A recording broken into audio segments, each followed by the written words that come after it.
Дмитрий Владимирович Сидоренко. «Весенний костер». Рассказ читает Геннадий Долбин. Трудно представить себе человеческую жизнь без огня. Если задуматься над этим вопросом, то станет очевидно, что и впрямь все люди зависят от него, ведь с огнем мы взаимодействуем практически каждый день. Иногда попросту не замечаем его и считаем должной и обычной составляющей нашей жизни. Но если вдруг огня не будет в нужный момент, то мы сразу начнем о нем говорить. За много веков люди как к другу привыкли к нему, нашли способы его добывания и правильного использования, но почему-то иногда человек играет с огнем, не думая о последствиях. Нам всегда нужно помнить, что огонь — это прежде всего стихия, и бороться с разбушевавшимся пожаром человеку в одиночку сложно, а порой и невозможно.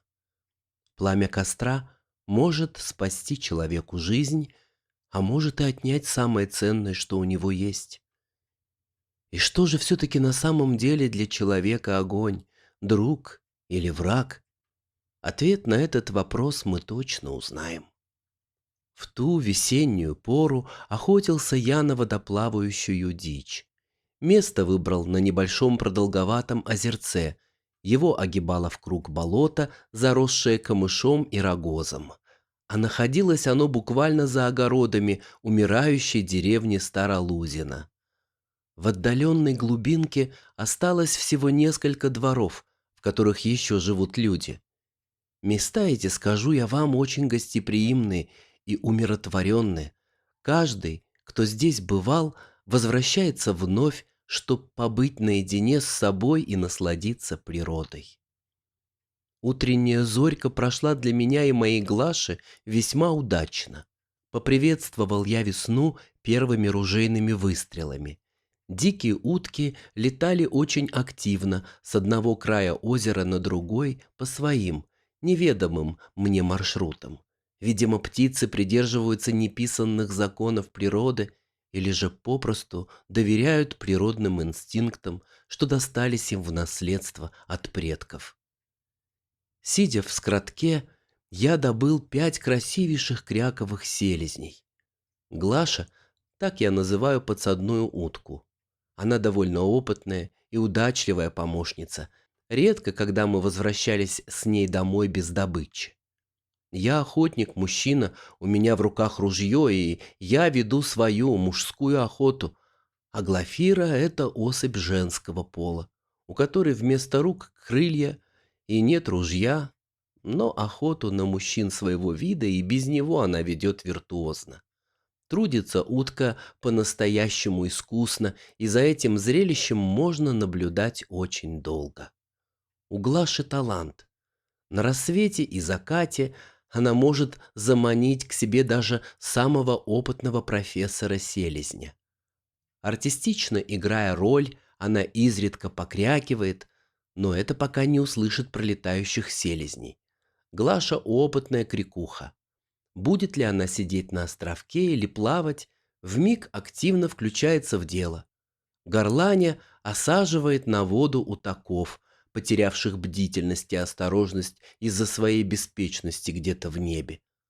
Но как только селезень оказывается рядом с красавицей, она резко поворачивается к нему хвостом и отплывает подальше от ухажера.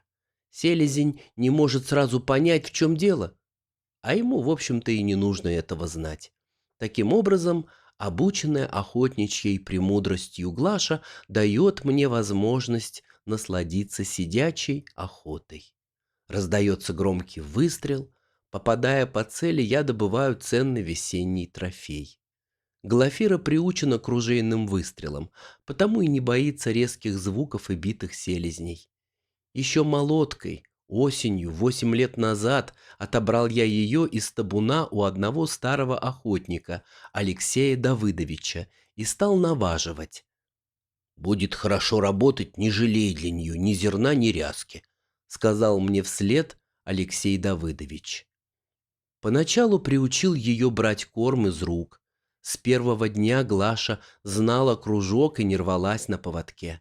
По этому случаю к ее правой лапке я привязал нагавку с колечком. Со временем мы стали привыкать друг к другу все больше и больше. Глафира узнает меня по голосу и очень любит сидеть на моем плече, чувствуя себя при этом этакой важной персоной. Во время таких посиделок подкармливаю ее обычно хлебом. Съест кусочек Глаша и еще просит кряк-кряк, а если не даю ей, то она наклоняет ко мне голову и, чуть ли не ткнув меня клювом, повторяет «кряк-кряк». И вновь я преподношу угощение для требовательной, но до того умной и интересной утки.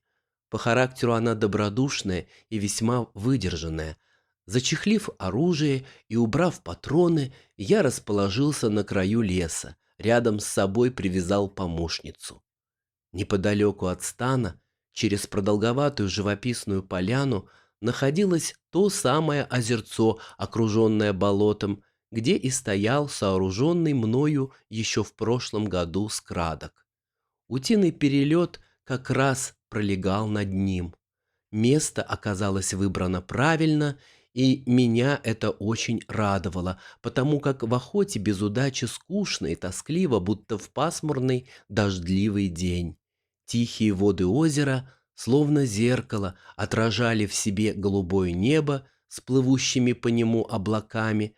В это время хорошо охотнику на сибирских полях и лугах.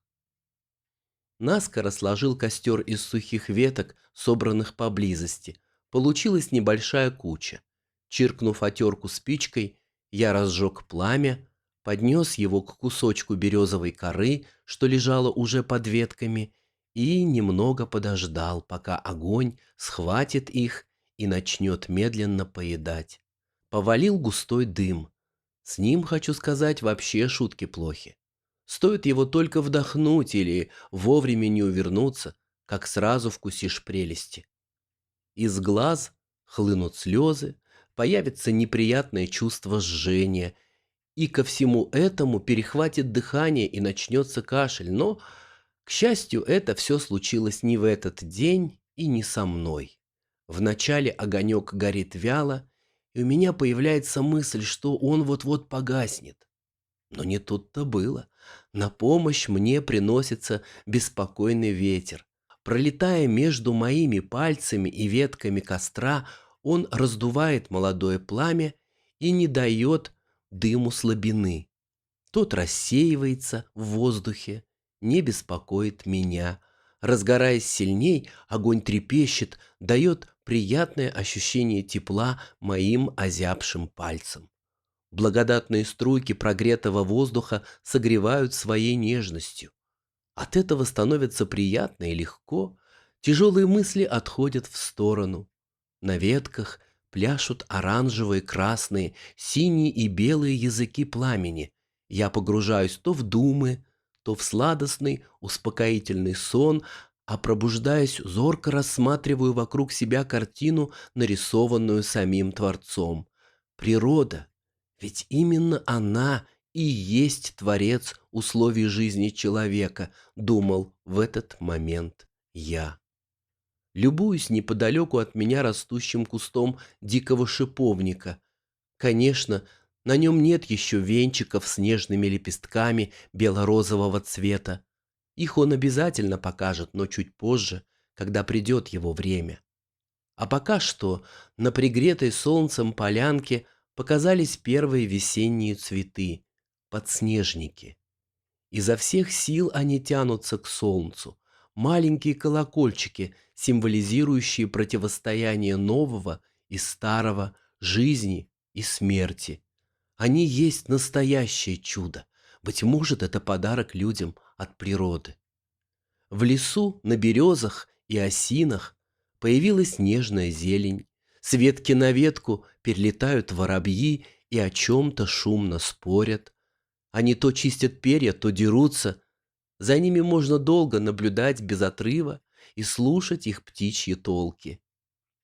Небо с приходом весны тоже изменилось, стало ярче и гораздо голубее. Солнце с радостью греет все, к чему дотягивается своими лучами. Воздух по-зимнему свеж, но в нем уже чувствуются нотки тепла.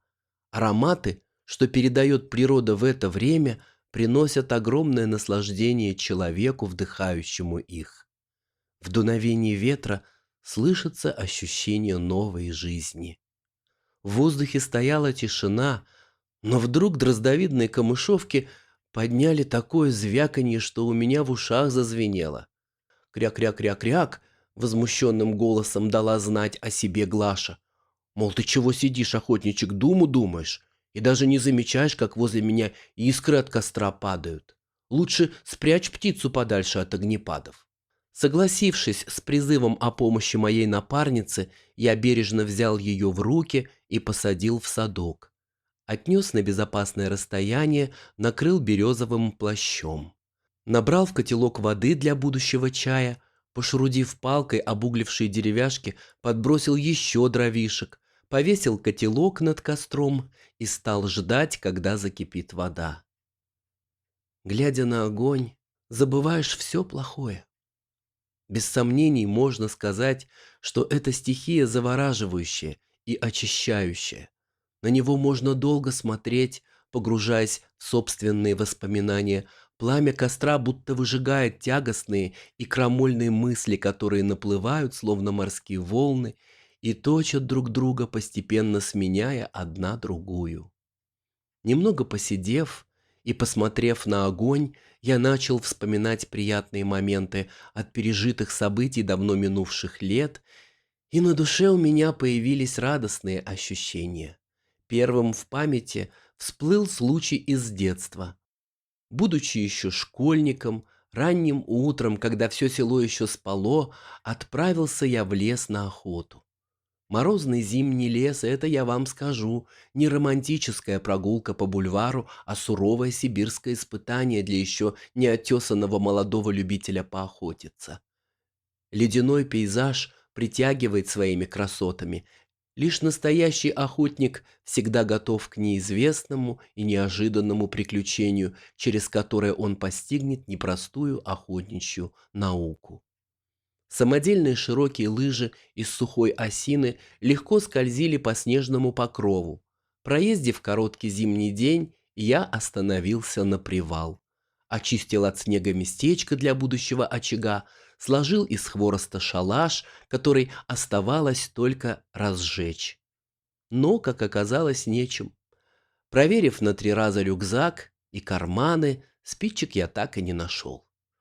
Ох, и выругал я себя тогда крепко за такую оплошность. И впрямь, ну как можно было забыть дома спички, эту важную для охотника вещь? Посмотрел я с грустью на собранный шалаш, глубоко вдохнул-выдохнул и побрел в сторону дома. Благо до него оставалось пара километров, так и не насладившись гостеприимством костра. С тех пор наука мне. Перед походом в лес еще с вечера укладываю в карман спички или же огниво. Охотничий опыт ведь приходит с годами и в самый необходимый момент может спасти человеку жизнь. У костра было тихо, только изредка, увлекаемый слабым потоком воздуха, густой дым лез в лицо, заставляя слезиться глаза. Вода в котелке вскипела, я снял его с огня, залил кипяток в приготовленную кружку с пакетом черного чая. Для пущего азарта подбросил потолще поленья в костер. Всеядный огонь тут же схватил и окружил деревяшки бушующим пламенем. Костер зашумел, от него метнулся ввысь горящий сноп искр, которые, разлетаясь в разные стороны и касаясь земли, тут же затухали. Бдительная, покорно сидевшая в садке Глаша тревожно закрякала. Я тихим голосом произнес: «Не бойся, дуреха, это всего лишь костер, я за ним слежу». Мои слова, как успокоительное средство, подействовали на утку. Она уселась на прежнее место, а я пошел пить еще дымящийся чай у костра, наслаждаясь весенним пробуждением природы. Погожий весенний день продолжался. Весело и ярко прыгали огоньки, будто неугомонные ребятишки, и под эти танцы накатывались хорошие думы о прежних годах. Забавный случай произошел с бывалым охотником Алексеем Давыдовичем.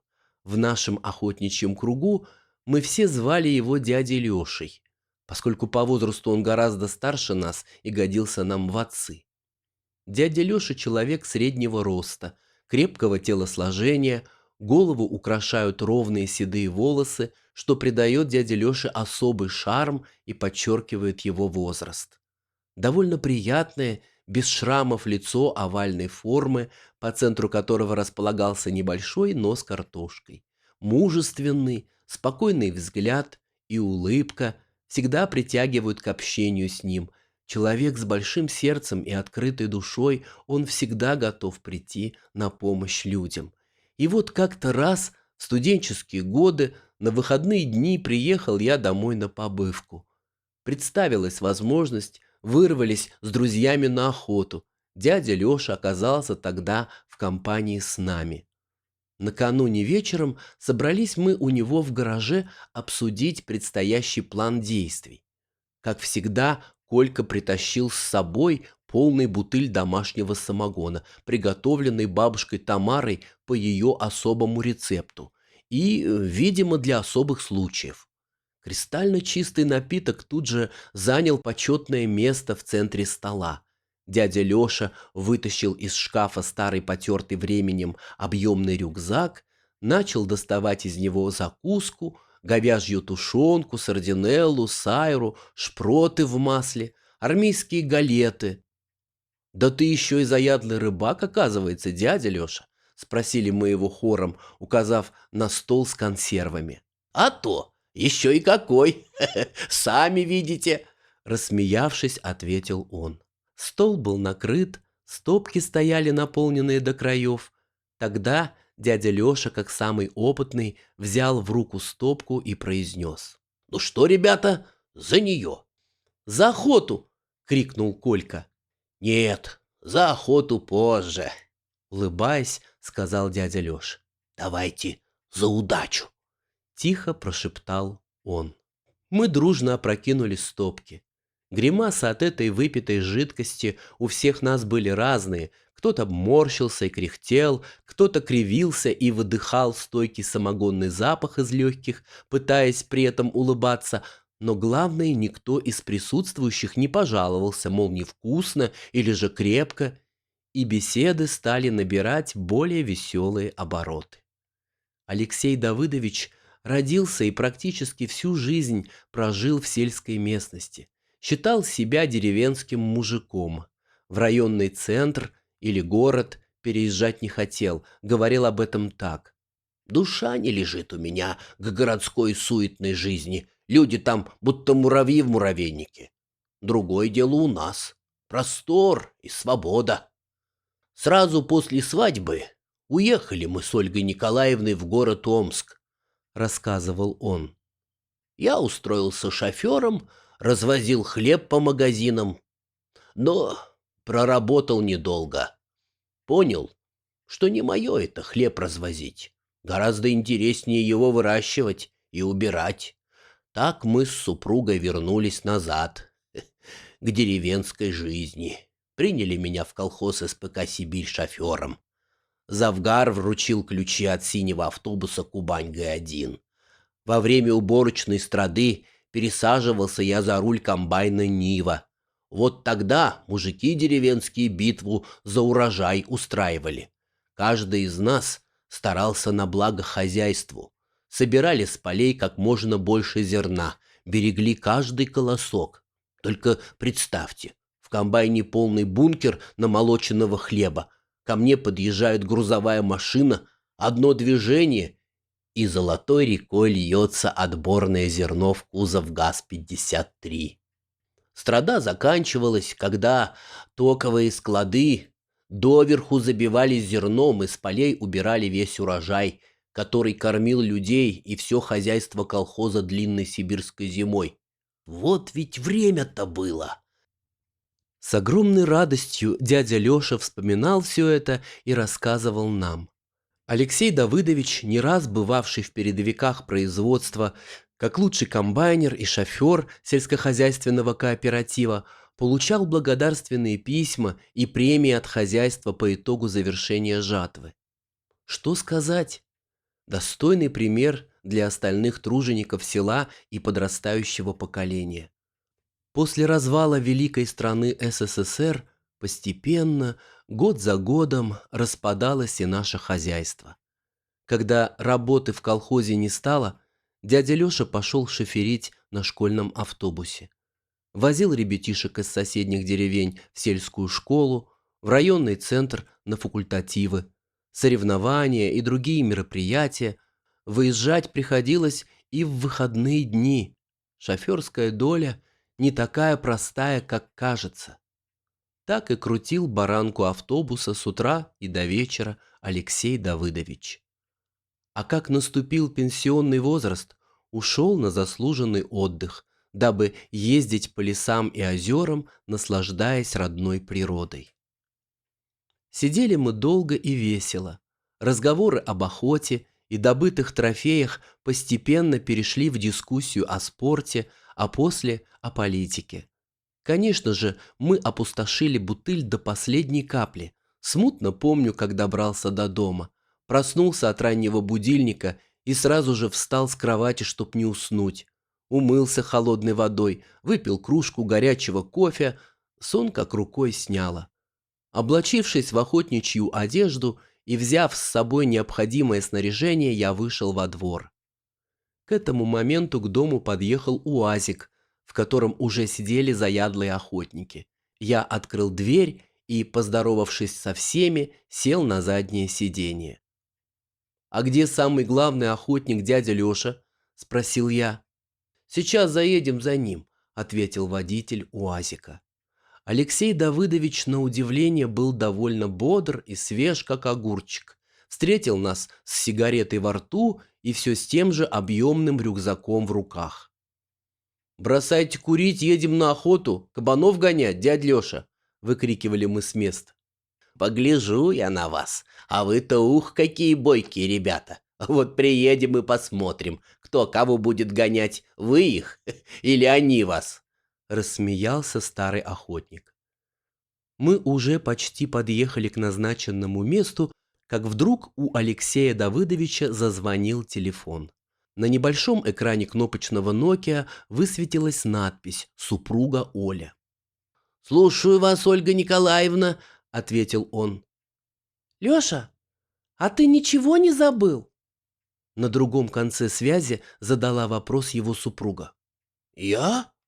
Да вроде нет», — неуверенно ответил дядя Леша и стал проверять по очереди все карманы, что были на его камуфлированной одежде. «Точно?» – переспросила она. «Документы у меня, рюкзак с патронами и едой тоже со мной». «А ружье, Алексей Давыдович? Ружье твое стоит и ждет хозяина у порога.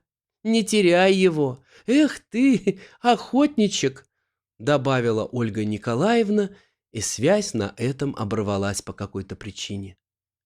«Ружье? Ё-моё, дома забыл!» – изумился дядя Леша. Мы тогда все громко рассмеялись, но вот только бывалому охотнику было не до смеха. «Не отчаивайтесь, дядь Леша. Сегодня вам в загон можно сходить. Вспомните молодость, по болоту погуляйте», — продолжали подшучивать мы над ним.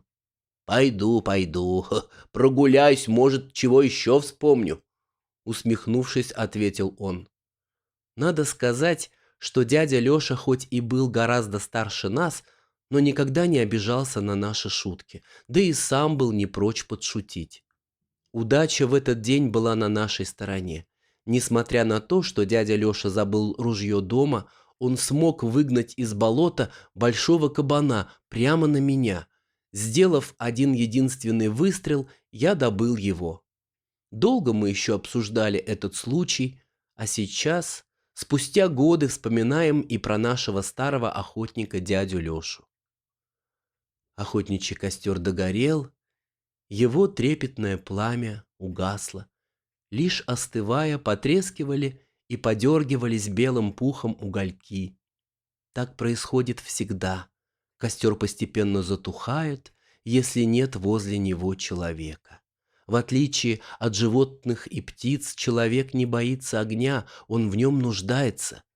Эта удивительная сила природы есть символ для всего человечества. Будет ли костер другом или коварным врагом, каждый выбирает сам. Вдали от цивилизации люди точно знают, что именно огонь – главный их помощник. Он согреет и приласкает человека от холода, даст ему свет в ночи и утолит жаждущие губы горячим крепким чаем. Сидя у костра, человек растворяется в окружающем его мире. Он становится неотделимой частью природы и в этот момент сливается с ней воедино. Величайшая сила, без которой невозможна жизнь на земле. Допив чай в кружке, я начал укладывать вещи, оружие и патроны в машину, на которой мы с Глашей приехали. Рюкзак с трофейными селезнями я убрал в багажник.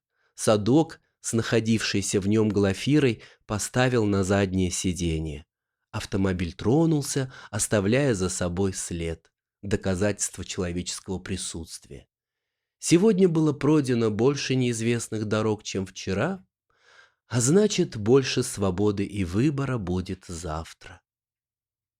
В этот год на осеннее открытие охоты мы ездили с Глашей на последнюю ее охоту. Наваженная утка оставила после себя не один выводок утят, из которых я отобрал лучшее потомство. За 8 лет для сообразительной, смелой Глаши я не жалел ни зерна, ни ряски, как и для остальных моих подсадных уток. Однажды под покровом поздней осенней ночи лисица пробралась и ко мне во двор. В деревянной клетке, что стояла на земле, сидела Глаша. Хищница сначала попыталась сделать подкоп, но из-за вкопанного мною шифера у нее не вышло проникнуть в клетку. Тогда рассудительный зверь стал острыми когтями царапать самую тонкую доску, что была слабо прибита к брусу. Доска с одного края отпала, и проворная хищница оказалась в клетке у моей помощницы. Об этом я узнал только утром, по следам, что оставила лисица. Пух, вырванный из груди и крыльев Глафиры, остался лежать в клетке. Увиденное потрясло меня. Я стоял обескураженный. Пропала самая лучшая утка, помощница моя, серая пернатушка. Равновесие в мире дикой природы существует неспроста. Поэтому и водятся хищники. Лисья семья, поселившаяся вблизи села, стала проказничать, таская домашних кур и уток из сараев и пристроек сельчан. Всякий раз люди бурно высказывали недовольство друг другу по этому поводу. Говорили, что с этим надо что-то делать. Посетовав какое-то время, я твердо для себя решил, слова здесь неуместны. Что теперь говорить, когда дело сделано и ничего уже не вернуть? Мне, как настоящему охотнику, оставалось только одно – начать охоту на семейство рыжих хищников, что не давало покоя всему селу. Но об этой истории я расскажу вам в другой раз. Краткий словарь терминов. Скрадок – сооруженное или используемое охотником естественное укрытие, шалаш, яма, маскировочная сеть и тому подобное. Наваживать, обучать, натаскивать подсадных уток для наилучшей работы по селезню.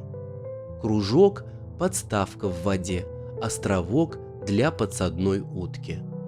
Садок – инвентарь для ношения и транспортировки подсадных уток, используемый охотником-утятником. 2024 год.